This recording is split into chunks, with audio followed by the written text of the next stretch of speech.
Hello students, मैं आज आपको परसेंटेज का पार्ट 4 का की सॉल्यूशंस की प्रॉब्लम्स देने जा रहा हूँ।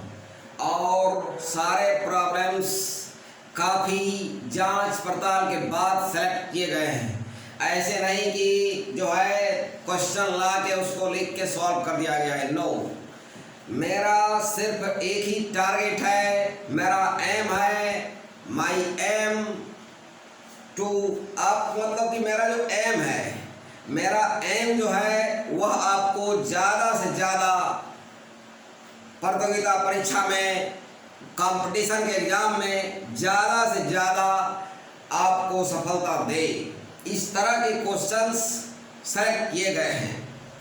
तो आपसे मेरा रिक्वेस्ट है कि आप जब भी इस चैनल पर जाएं, mathematics bye Bharat sir YouTube पर जब भी जाएं आप, तो इस चैनल को एट फर्स्ट सब्सक्राइब करें और सारे वीडियोज़ को फ्रॉम ए टू जेड शुरू से लेकर अंत तक स्टडी करें।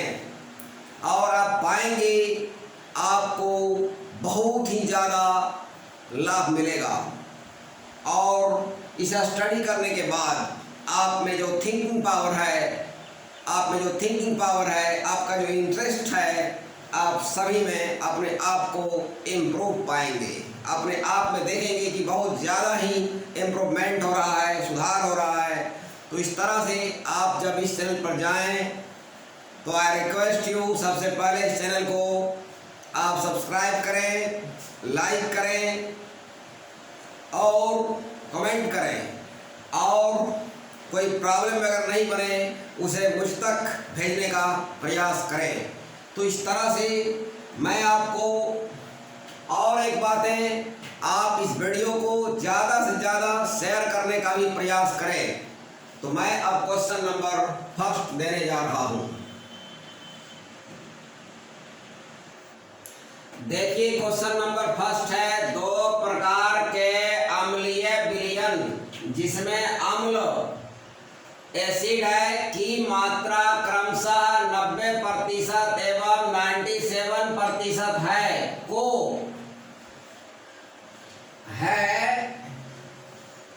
मिलाकर 21 लीटर इस प्रकार का अम्लीय घोल प्राप्त करना है जिसमें अम्ल 95% हो। प्रत्येक प्रकार के अम्लीय विलयन की मात्रा ज्ञात करें। तो दो सॉल्यूशन है, दो टाइप का एसिड सॉल्यूशन है, दोनों को मिक्सअप करना है और मिक्सअप करके एक थर्ड सॉल्यूशन हमें प्राप्त करना है। तो इसे आप एलिगेशन मेथड से बना सकते हैं। दो सॉल्यूशन हो गया, जैसे कि हमारा विलयन हो गया ए एंड बी। और तो सवाल है कि पहला में कितना एसिड है। देखिए 90% एसिड है और एक में है 97%, अलग अलग लिख दिया। और दोनों मिला के होना चाहिए कितना, 95%। अब हम लोग इसे कहते हैं एलिगेशन मेथड। इसमें क्या करना होता है, दो टर्म मिला के एक तीसरा टर्म बनाना होता है। तो दो टर्म को अलग अलग यहाँ लिखते हैं और जो दोनों का इफेक्ट होता है, दोनों का जो असर होता है, यहाँ लिखाएगा। अब आप क्या करें, इसे जो है एक बार ये पॉजिटिव होता है, मतलब ये दोनों के बीच का नंबर रहेगा। यहाँ जब भी रहेगा दोनों के मिडिल का नंबर रहेगा। मतलब कहने का यह संख्या बड़ी से छोटी रहेगा, छोटी से बड़ी। तो एक बार इसको निगेटिव करना पड़ेगा, एक बार पॉजिटिव। अब देखिए इसमें इसको घटाएंगे, निगेटिव हो गया ये, यहाँ हो जाएगा 97 माइनस 95 और यहाँ हो जाएगा 95 माइनस 90। और इस तरह से आ गया यहाँ 2 और यहाँ आ गया 5। तो A प्लस B हमको दोनों मिला के चाहिए 21 लीटर और A बटा B। देखिए ये दोनों दोनों के मात्रा का आ गया रेशियो, ये दोनों के क्वांटिटी का रेशियो है ये। इट मीन्स क्या हुआ, अगर पहला लेंगे 2 लीटर तो दूसरा लेना पड़ेगा 5 लीटर दोनों मिला के कितना है, दैट इज 21 लीटर। हमको ए का वैल्यू चाहिए, ए के सामने क्या है देखिए 2 और 5 2 7 हो गया, तो 7 से कटेगा ये। पहला लेना पड़ेगा 6 लीटर और दूसरा जो है सामने देखिए 5 है, यहाँ 5/7 गुना 21, इस तरह से इसका आ जाएगा 15 लीटर। इस तरह से हमारा कंप्लीट होता है सॉल्यूशन। कि इस तरह अगर हमको फॉर्म करना है तो पहला लेना पड़ेगा 6 लीटर और दूसरा लेना पड़ेगा 15 लीटर। देखिए क्वेश्चन नंबर 2 है, 48 मिलीलीटर अल्कोहल में कितना पानी मिलाया जाए जिससे 25% अल्कोहल का विलयन बन जाए। तो हमारे पास अल्कोहल है 48 लीटर, तो कह रहा है क्वेश्चन में कि कितना पानी मिलाया जाए। तो जैसे मैं मान रहा हूँ mixed water is equal to x ml, मैंने मान लिया पानी कितना मिलाया x मिलीलीटर। अब यहाँ देखिए मेरे पास स्ट्रक्चर आएंगे, आप लिख सकते हैं alcohol is equal to alcohol. तो मेरे पास अल्कोहल 48 था और आया अब कितना, 0 आया, क्योंकि 48 में मैंने मिलाया कौन सी, पानी मिलाया। अब मेरे 48 में प्लस हो गया x। अब इसका कितना अल्कोहल है, इसका अल्कोहल है 25%। अब हो जाएगा 48 गुना 4, 48 प्लस x, तो x इज इक्वल टू, अब हो जाएगा 48 गुना 4 माइनस 48 गुना 1, 48 कॉमन कर दीजिए, 48 गुना 3 और 8 या 24, यानी कि हमें जो है 48 मिलीलीटर अल्कोहल में 144 मिलीलीटर जो है वाटर मिलाने के बाद अल्कोहल कितना हो जाएगा, अल्कोहल हो जाएगा 25%। तो इस तरह सॉल्यूशन कंप्लीट होता है। देखिए क्वेश्चन नंबर 3 है, 300 ग्राम चीनी के घोल में 40% चीनी है, इसमें कितना ग्राम चीनी और मिलाई जाए कि नए घोल में 50% चीनी हो जाए। तो इसका सॉल्यूशन आएगा mixed sugar is equal to x gram. जैसे कितना चीनी मिलाया, मैंने मान लिया x ग्राम। अब यहाँ स्ट्रक्चर आ जाएगा sugar is equal to sugar. तो सवाल है कि आपके पास पहले से शुगर 300 था, प्लस हो जाएगा x ग्राम मिलाया। तो सवाल है, सॉरी 300 नहीं था शुगर, 300 ग्राम में 40% शुगर था, 300 का 40/100 इतना शुगर था, प्लस हो जाएगा x।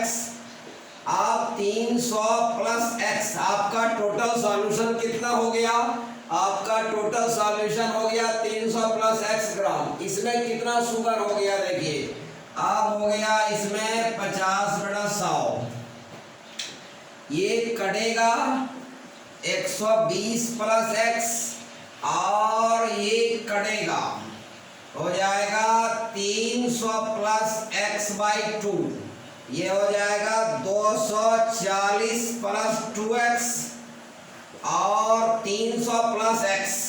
तो 2x में से x घटेगा तो x बचेगा, 300 में से 240 घटेगा, मतलब कि हमें 60 ग्राम और मिलाना पड़ेगा शुगर। उससे क्या हो जाएगा, 300 ग्राम में जो 40% शुगर है वह हो जाएगा 50% शुगर। देखिए क्वेश्चन नंबर 4 है, कह रहा है दूध और पानी के 40 लीटर मिश्रण में 10% 80% पानी है। कितना पानी और मिलाया जाए कि नए मिश्रण में दूध 80% हो जाए? तो देखिए सॉल्यूशन इसका आएगा, कह रहा है कितना पानी, तो mixed water is equal to x litre. मैंने मान लिया कि x लीटर हमें पानी मिलाना है। अब यहाँ देखिए दो स्ट्रक्चर आते हैं, आप यहाँ लिख सकते हैं जैसे water is equal to water, मैं बार बार कहूँगा ये संतुलन का सिद्धांत है, जो LHS लिखाएगा वही RHS लिखाएगा, राइट। तो वाटर हमारे पास 40 का 10% वाटर था, कारण कितना और मिलाया, इतना था पहले से, प्लस x मिलाया, अब हो गया मेरा टोटल मिश्रण कितना, 40 में x मिलाया है पानी। अब नए मिश्रण, यहाँ देखिए वाटर है, यहाँ वाटर है, यहाँ वाटर आएगा, 80% कह रहा है, इसमें दूध है तो वाटर कितना हो जाएगा 20%।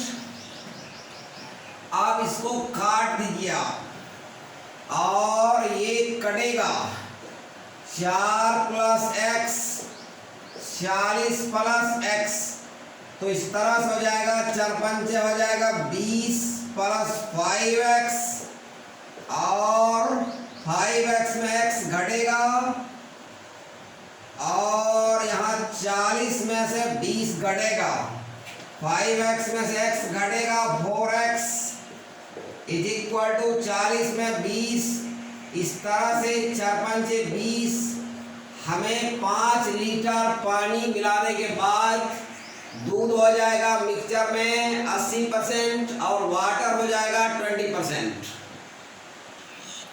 देखिए क्वेश्चन नंबर 5 है, एक पानी की टंकी में नमक भार के अनुसार 5% है। टंकी के 40 लीटर पानी में x लीटर ताजा पानी जाता है और इस प्रकार कुल घोल में नमक 2% रह जाता है, तो x का मान ज्ञात करें।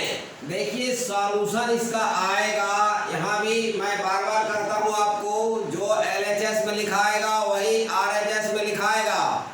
आप यहाँ क्या करें, जैसे कि salt is equal to salt, namak is equal to namak. आपका 40 लीटर पानी है और उसमें नमक कितना है, 5% नमक है, और आपने मिलाया है ताजा पानी, यानी ताजा पानी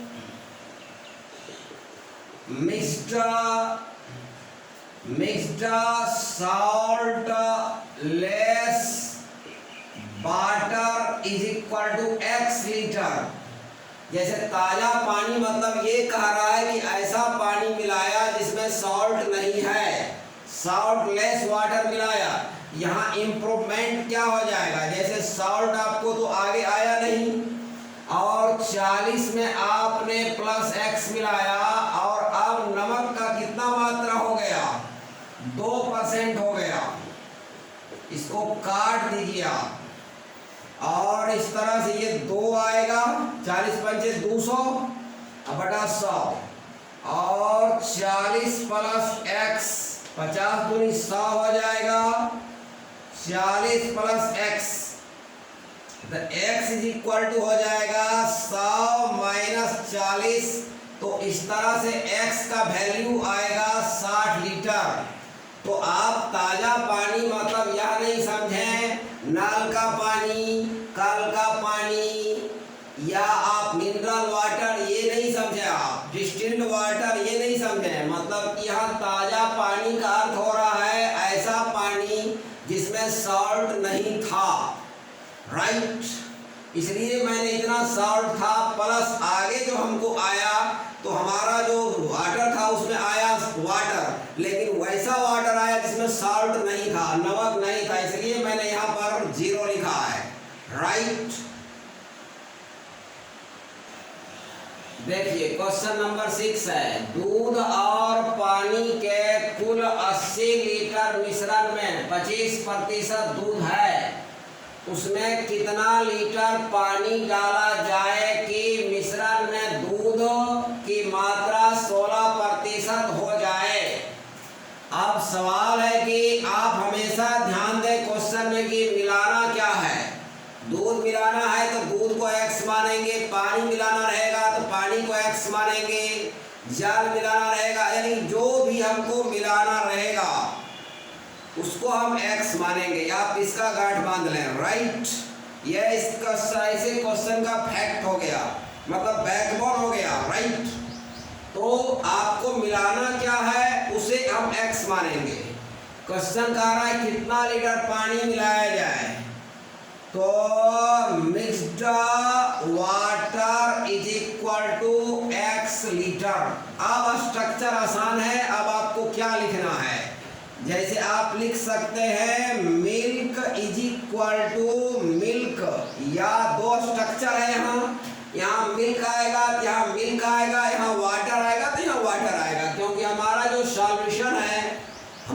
सॉल्यूशन है उसमें दो चीज मिक्स है, मिल्क एंड वाटर। तो मिल्क हमारे यहाँ मिल्क लिखे, 80 लीटर में कितना मिल्क है, 25%, और आप मिलाया है पानी, तो यहाँ पर आप 0 लिख सकते हैं, क्योंकि आपको मिल्क में कोई इंप्रूवमेंट नहीं हुआ, मिल्क जितना था उतने है।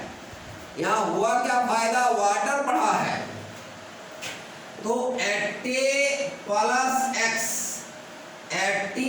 x, यहाँ मिल्क है, यहाँ मिल्क कितना हो रहा है, देखिए मिल्क हो रहा है 16%। अब हो जाएगा 25 से काटिए 4 बार में, 4 से काटिए 20 बार में, यहाँ हो जाएगा 20, और ये काट दीजिए, 4 से 4 चौक 16, 4 से मल्टीप्लाई करेगा 80 गुना 4 हो जाएगा 320, 4 गुना x हो जाएगा 4x और बटा 25। तो ऐसे आप 25 को डायरेक्ट मल्टीप्लाई कर सकते हैं, ये हो जाएगा 25 गुना 20, तो ये 500 हो जाएगा, 500 माइनस हो जाएगा 320।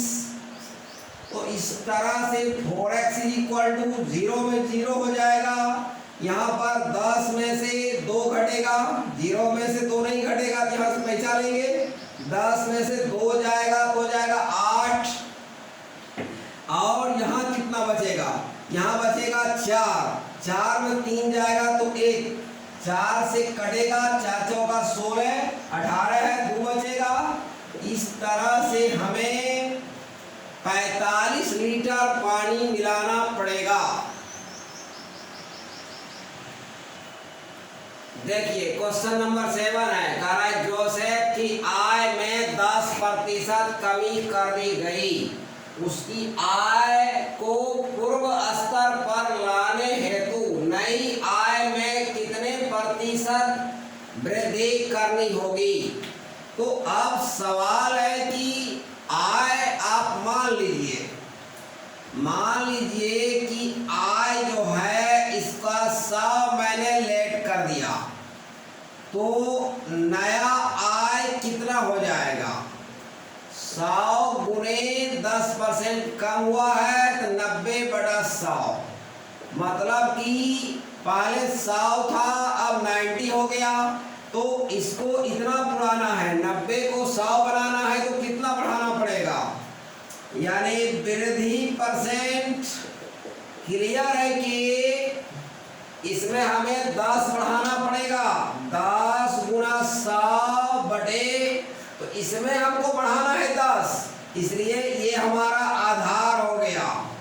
इस तरह इसका आंसर हो जाएगा 11.1/9।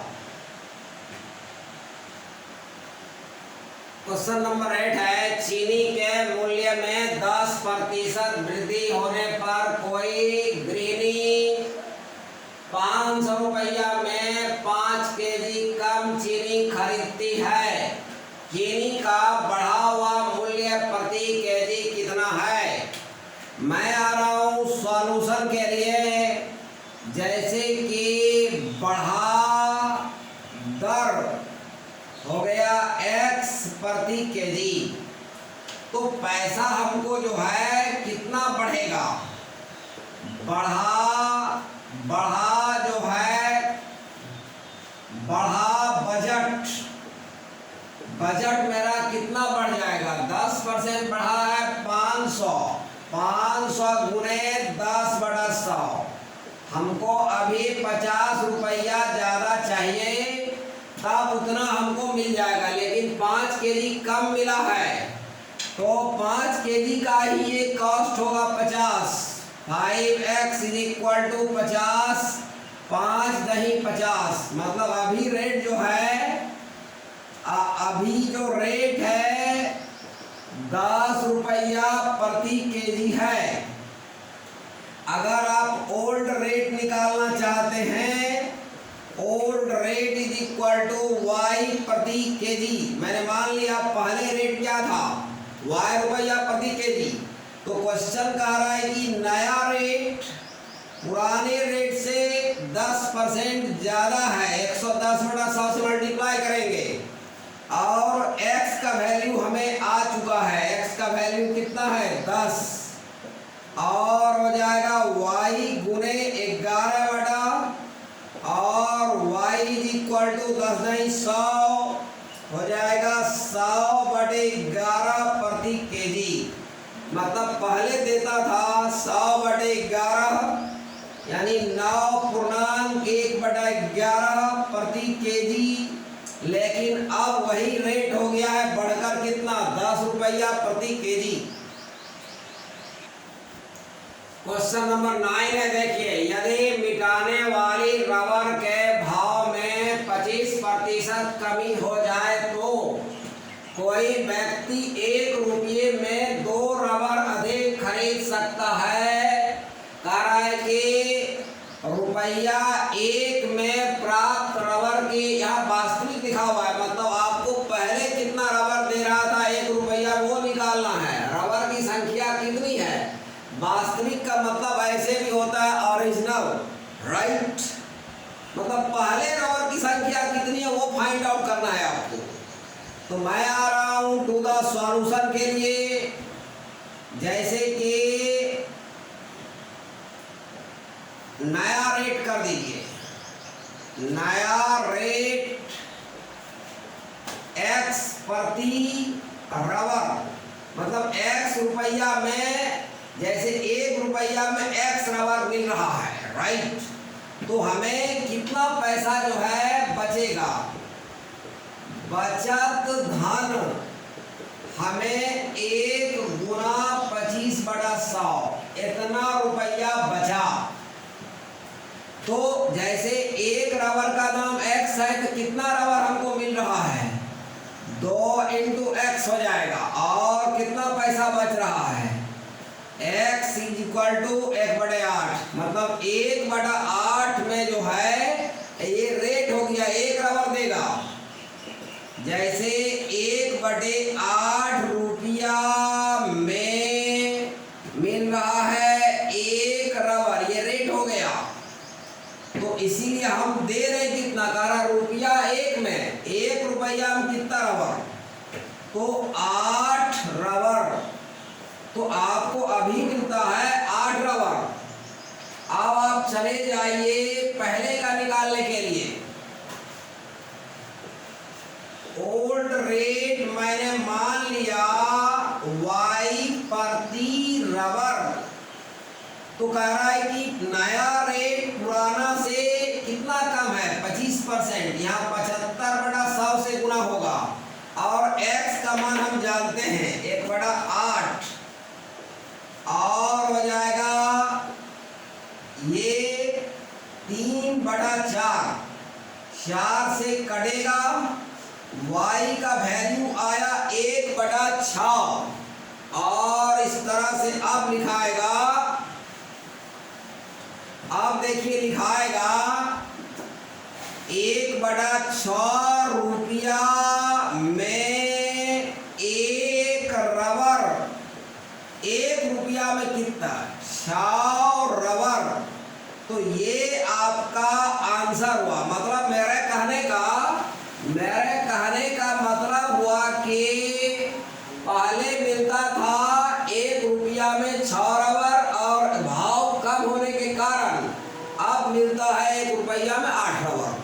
आपका आंसर होगा 6 रबर। देखिए क्वेश्चन नंबर 10 है, किसी वस्तु के मूल्य में 33.3% कमी होने पर 1 रुपया में 4 वस्तुएं अधिक खरीदी जा सकती है। घटने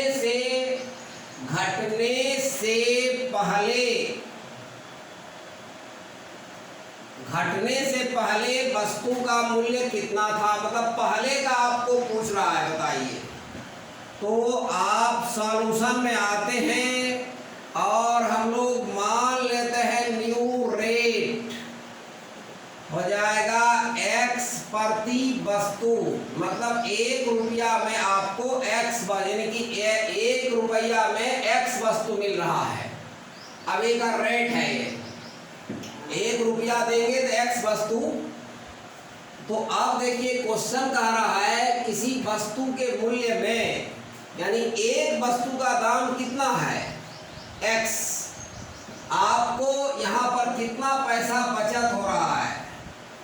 बचत धन हो जाएगा 1 गुना 100/3 गुना 100, इतना पैसा मुझे बचा।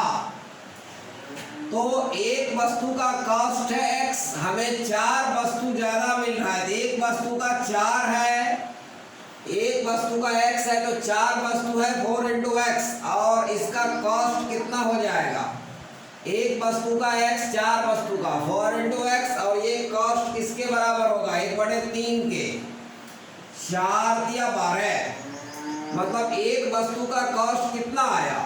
यानी कि अभी क्या हो रहा है, अभी 1/12 रुपया देंगे तो एक वस्तु मिलेगा। यहाँ देखते हैं लिखा हुआ है प्रति वस्तु, तो 1 रुपया देंगे तो आपको मिलेगा अभी 12 वस्तु, लेकिन हमें तो पहले का निकालना है। अब हम मान लेते हैं ओल्ड रेट y प्रति वस्तु, मैंने मान लिया एक वस्तु का y है, तो कह रहा है x जो है y से कितना कम है, यहाँ लिखने में दिक्कत हो रहा है, तो 1 माइनस हो जाएगा 100/3 गुना 100। जैसे अब a में x% वृद्धि,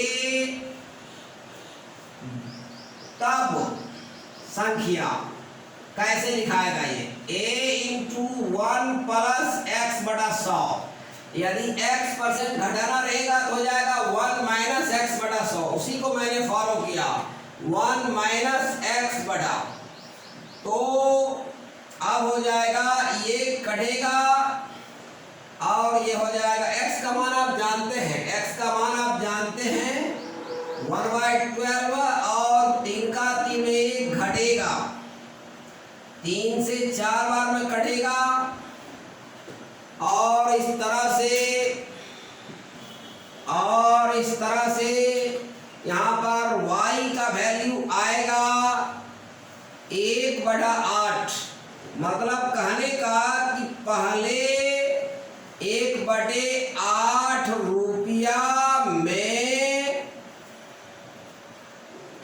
रुपया में एक वस्तु मिलती थी, और 1 रुपया में कितना कह रहा है 8 वस्तु।